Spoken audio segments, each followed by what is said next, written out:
In today's video, I'm going to teach you how to hide pages in Notion. As someone who uses Notion for organizing thoughts, projects, and everything in between, there might be times when you want to keep certain pages out of sight, but not out of mind. Perhaps you have ongoing projects you wish to declutter from your main workspace view. The ability to tuck pages away can help maintain a clean and organized workspace, making it easier to focus on what truly matters at the moment. Let me walk you through the simple steps to achieve this. Let's start by heading over to Notion.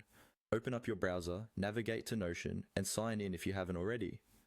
Once you're logged in, you should see your dashboard with all your pages and workspaces.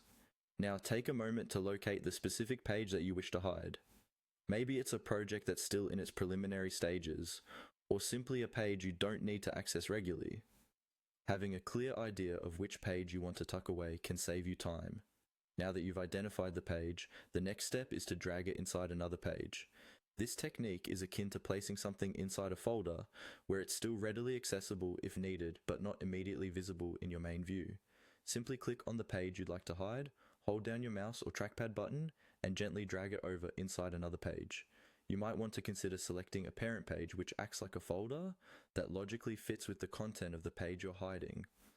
This ensures your organization system in Notion remains intuitive and easy to navigate later on. As you drag the page, you'll notice that the page will highlight when it's ready to be nested inside another page.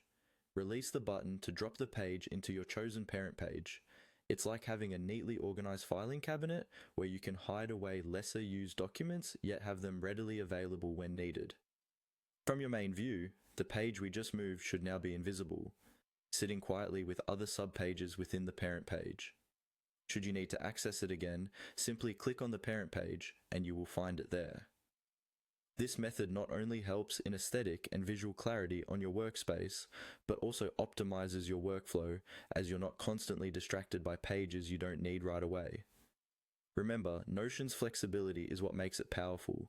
You can always drag the page back out if it becomes a higher priority, showing just how dynamic and adaptable your workspace can be. And there you have it, a quick, easy way to hide a page in Notion while keeping your digital world organized and clutter-free.